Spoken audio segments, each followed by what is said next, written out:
So it's my pleasure to be sitting here with you, Javontae. Look, we gotta rip off the Band-Aid. Louisville, what was your assessment from last week? I mean, they were a good team, and they came out to play. I mean, they fought all game, and they fought their battle, and they gave us their best swing, and they did that. Yeah, and then this week, how do you flip it for USC? I'm thinking the past couple of weeks, I'm like two back-to-back college game days, hmm top 25 road game, and then now USC at home. I mean, how do you flip the switch? I mean, you flip the switch. You don't even have. To, you shouldn't have to flip a switch because this is when you sign up for college football. This is what you sign up for. You don't come to college football not being a competitor. So when you look at our schedule and the culture that we have as a team, you see like this is what we signed up for. This is what we want to do. This is what we love to do. You got to have that fire burning deep down inside of you to do it. Hmm.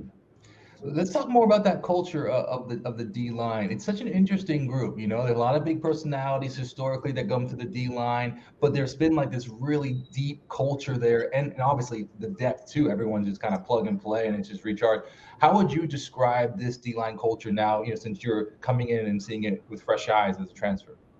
I'll say the culture of the D line room is just guys who are juiced up and that play off each other. One person makes a play, we're all celebrating together, and we just all love one another. And once you take off what we've done together off the field and then you bring it to on the field, it makes it so easier because being in workouts with guys and you seeing how responsible and dependable they are and the accountability that we all have together, it's like I could do my job full force and know that my brother right next to me is going to do the same thing for me. And that's what makes us able to go and drive off of that. And then just being able to have Coach Wash is another driving force of he's just always pushing us to be better and greater. That's amazing. I always love to ask people this question, so just bear with me here. How do you think about your role on this team? Because like you're saying, like the D line, it's just like everyone's so brotherly, right? And like supportive, but like I'm just like zoom out on the whole defense. How do you think of Javonte in this defense? Uh, I would say myself in the defense, I just look at I just look at myself somebody that just comes to work, being around the game for a long time and being able to give those who are my age or not even my age, those who are younger, giving them great leadership and just being able to see what I've seen by playing college football for so long and just giving them that advice and helping everybody grow. But then on the other side of that, it's just being able to push the envelope and the notch of when we're going through things, just getting everybody to pick up the tempo and let's do it greatly. Walk me through your journey really quick. Who are some of the players that you looked up to when you were a young player, and what did they teach you? Like in college, Yeah, in college. okay, so I'll say what I looked up to Nick, Chase, Jonathan Cooper, Saquon Lewis. I looked up to all those guys that had played that had been in that room with, and Mhm. just learning from them. And what was always taught to me from them is just you just got to have a motor. You got to go. And if you're able to play fast and be physical, everything will take care of itself. But the one thing you can't coach is effort, and that's something you just have to have. Mm. So now transplanting that mentality from Ohio State to Notre Dame, how have you been able to help some of the young freshmen on this roster? J- Helping some of the young freshmen on this roster, just trying to get them to see the development of the game and get them to be able to slow down the game because when you come into college, everything's so fast, and then after after you're in college for a certain amount of time, then the game slows down and you're able to just pick up the pace on your own. But just telling them like you don't have to once you really learn what you're doing, the playbook and everything and the scheme, and you trust yourself, everything just comes to it naturally. Let's go all the way back. Just humor me for a second. You said something that I thought was it just kind of hit me. You said we do this because we love it, right? And sometimes I'm like, okay, is this getting into the whole pre-business, the pre-NFL? At what point when you were a little kid did you just fall in love with football, and why did you fall in love with football? Uh, I say, I mean, football was always around. Just my dad was a big football guy, and I think I was around the age like 7. I was falling in love with football around the age of 7 or 8. My mom was big in basketball, but I tried it out, and I just get too frustrated and try to take my anger out like it was football, and I get fouls and penalty like fouls, and I couldn't do that. So I just left the game of basketball alone and just knew that football was for me, because it's like it's an outlet for you to take out your anger, and it's just fun. You were like the Punisher on the basketball team. It's like we gotta get a quick foul on somebody. Listen, Javontae. I'm not gonna lie. Like, if I had the ball and you was trying to get in my head, I might have ran you over like it was football, and then laid it up, and then was charged. So then after that, I was like, I'm not playing basketball no more. That's hilarious. Let's talk about Notre Dame, like just the absolute. Let's talk about campus for a second, because when I remember the first time I went on campus, and it's like clear in my memory in high school.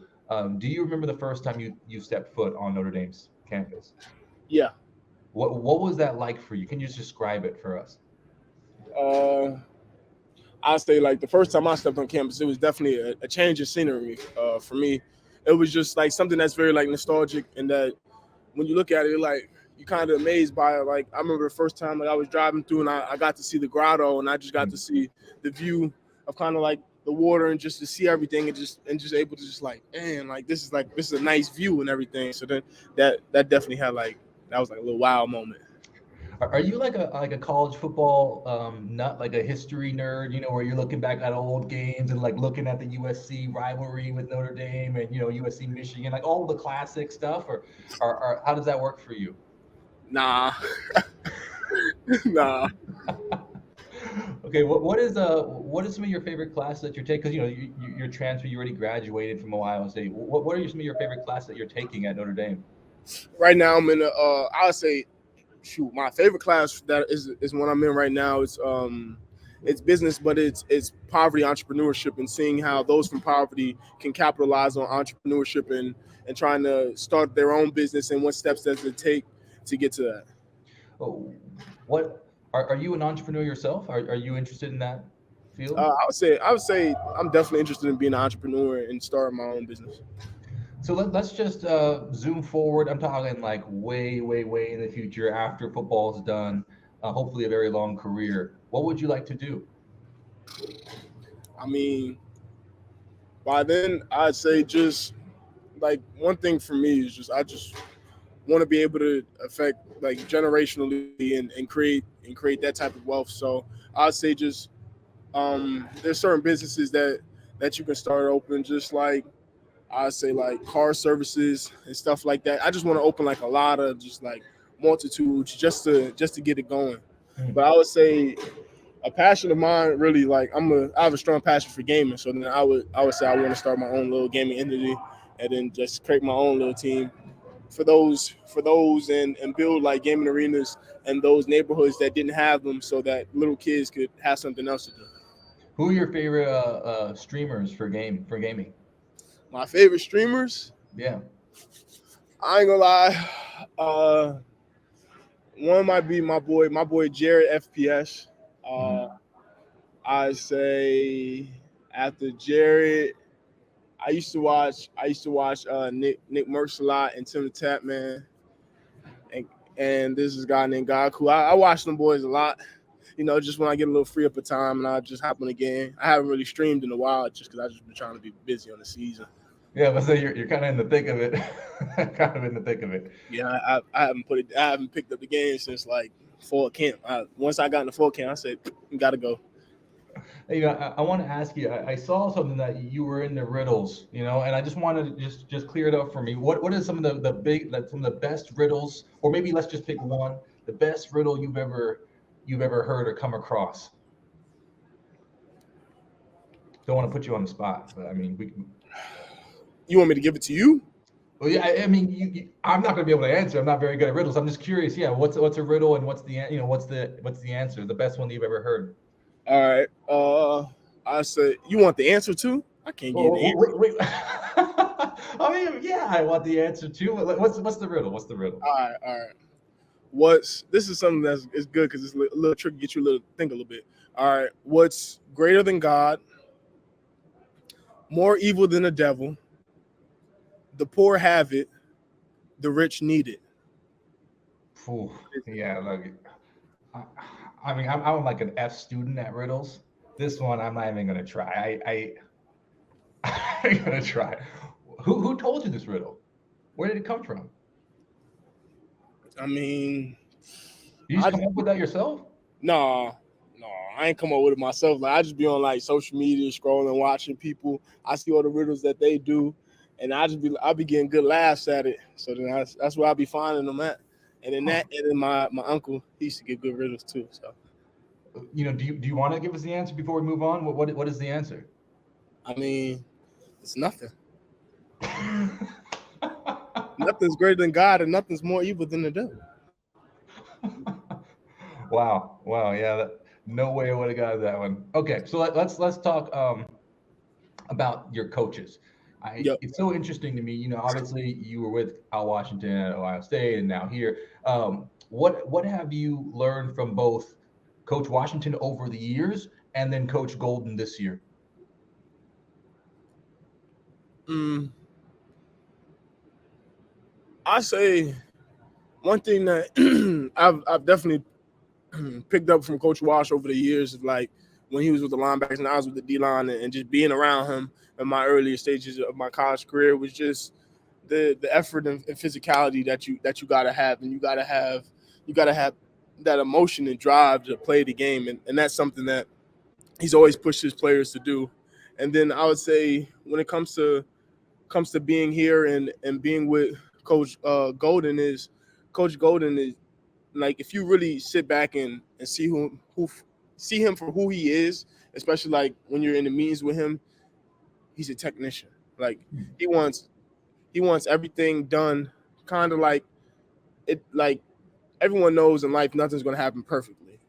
But if you keep working the technique and you just keep working it, then you're bound to get better at it. And that's something he wants you to do.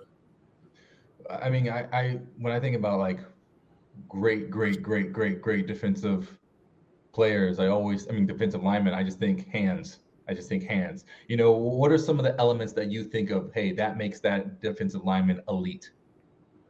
Uh, Besides hands, Just anything. You play the position. I just watch. I mean, I'll say like some things that make defensive linemen elite is definitely the get off their hands and just their ability to get off blocks. That Hmm. those are certain things in the element of the run, and just being able to get off blockers, shed them, and then when you're making tackles, are you trying to force fumbles, or are you just trying to make a tackle? And then this week we were talking obviously about Louisville. We're talking about USC. This is a big game. Caleb Williams. I was talking to Coach Jason Garrett before this, and he was saying that it's going to be a big challenge just because he's Caleb Williams is so great. I'm just curious, when you're watching tape, what jumps out from your perspective as a defensive lineman? Just what jumps out for me is just his athletic ability, and to see how he moves around in the pocket, and how he's able to extend the game, the passing game, and use his feet. So then just looking at that, it just tells you just got to have a high motor and keep running. You can't stop. Can't stop. Yeah, so for the people who are football lay people, because you said Chase taught you that, and all the guys at Ohio State, and you said it again. How would you just describe, what does it mean to have a high motor, just in your own words? I say a high motor to me in my own words is having effort. You gotta be able to run to the ball because it starts like it doesn't start when it's in game. It starts when it's in practice. There's little plays and there's little moments where you could just like get off a block, the play's going the other way, and you could just hit like a little slight jog, or you just gonna get off and take off to try to just all right in the game. This could happen. Am I going to be there? Just stuff like that, and getting those reps and getting those repetitions. Where if you run into the ball in practice, then you're increasing your stamina, you're increasing your wind, and that's how you be able to get to play more longer in games.